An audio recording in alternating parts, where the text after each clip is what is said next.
I'm the service manager, and that's a role that I truly love and truly enjoy. I hope that people said that I was there to help them.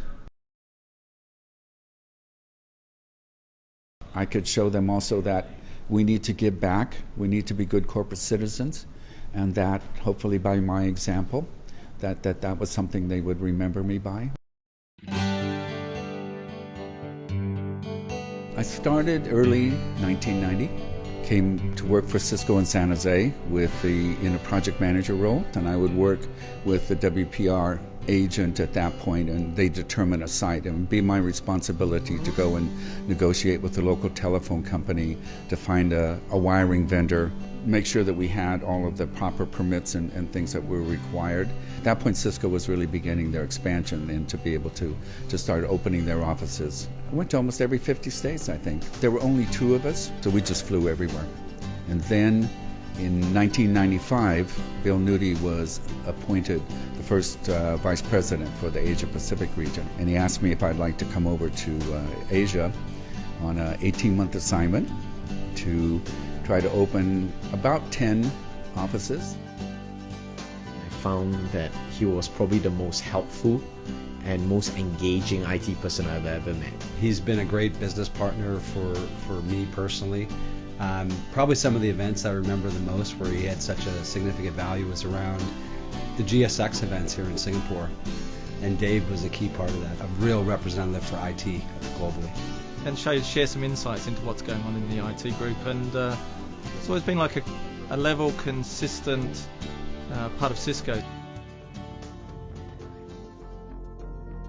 In 1998, President Clinton came to China for the first time. At that point, we were getting ready to open our new office in Beijing. China Telecom could not provide a data circuit for us, and in fact, we had to put in satellite. The government said nobody could be on rooftops, but we had to get that satellite dish up. We were going to open the office. So I would run out on the roof, look over the top, make sure that there was no motorcade coming down, there was nothing happen, give the guys the okay. They would run out, put down one of the leg, drill a hole, screw it, and we go back inside, literally to make sure that there were no shots fired up at us. I was heading out to dinner, and a Secret Service agent approached me and asked if I was an American, and I said yes, and he said, you know, we're so tired of eating in the hotel. Do you know of a restaurant? And I said, I do. In fact, I'm on my way there now. He asked, do you mind if some of us come along? They loved the restaurant, and the next night, more people came. And by the 3rd or 4th night, the word had spread. And by this point, the restaurant was doing an amazing business. It was interesting, even going to dinner, they're still wearing their sunglasses and still the things in their ear. So once we opened the new office, I wanted to take the crew that worked on it out to dinner. So I went to the restaurant. We got a good discount and all the free Beijing beer we could drink that night.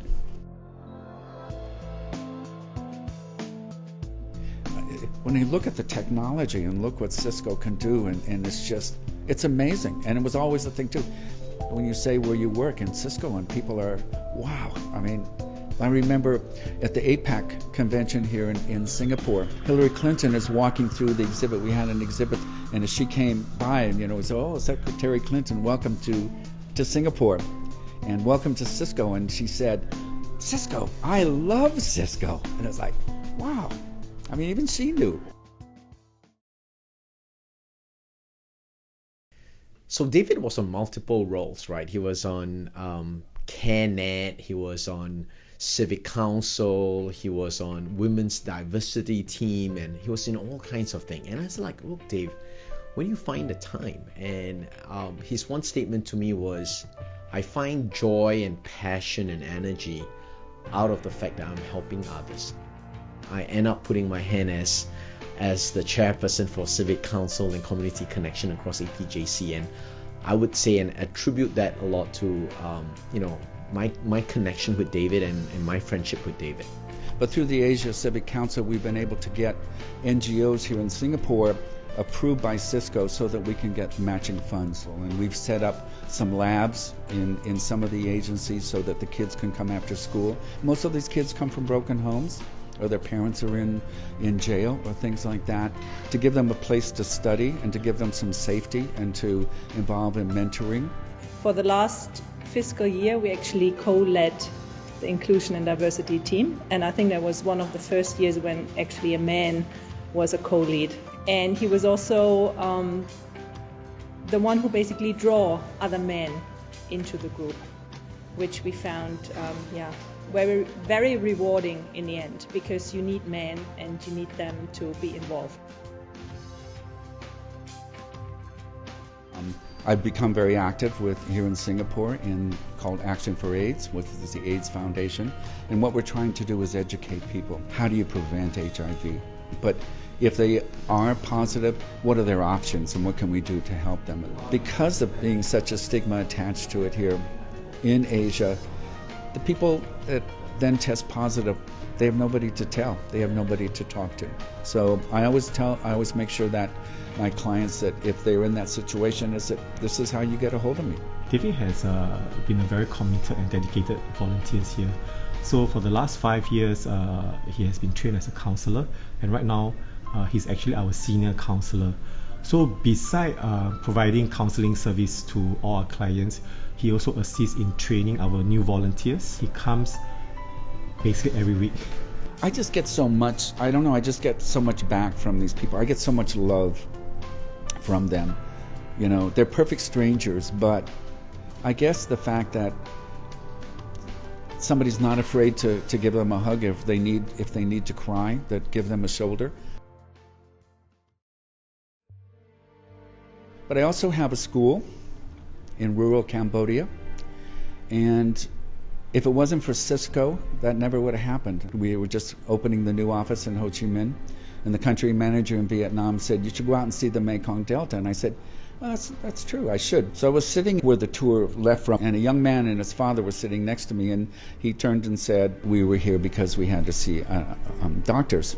He turned toward me, and on his left eye, he had a huge cataract. And I actually found an NGO in London who had a doctor in Phnom Penh.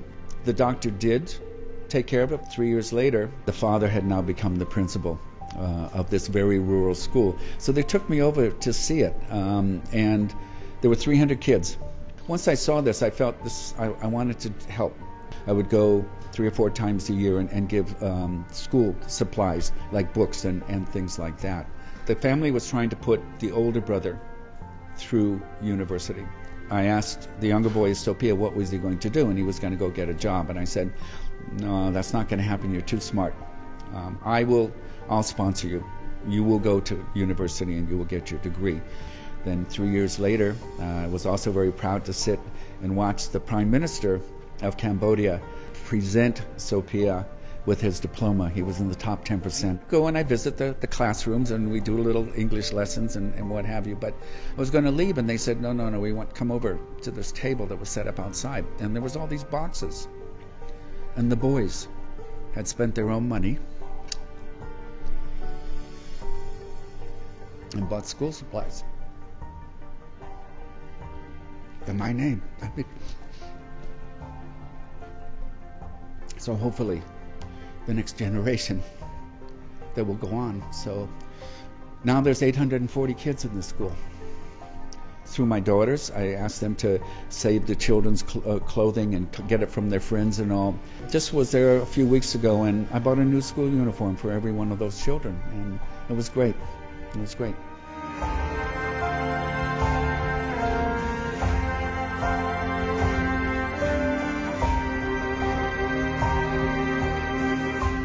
Don't just give your money, and money helps, there's no question, but give yourself, because that just means so much more.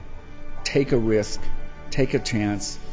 Every time, if there an opportunity comes up to do something different and to be challenged, to do it, to absolutely do it. But being able to be involved in the Beijing Olympics and the Shanghai World Expo, and all. I mean, those are once in a lifetime things that happen, and especially to be here. We've had some good times, and we did an amazing race all over Singapore to see the different parts and the cultures and the different food and everything that we had here.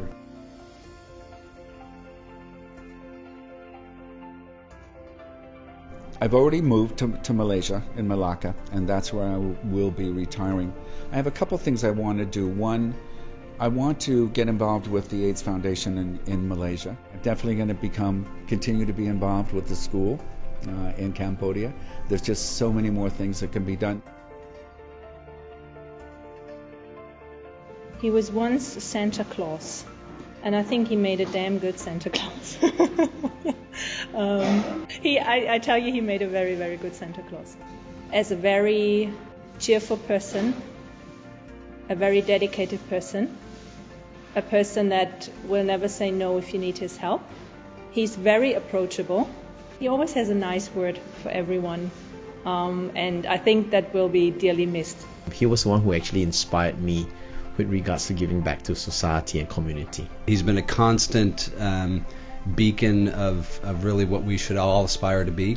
One of the good guys, one of the really good guys. It's been an amazing journey.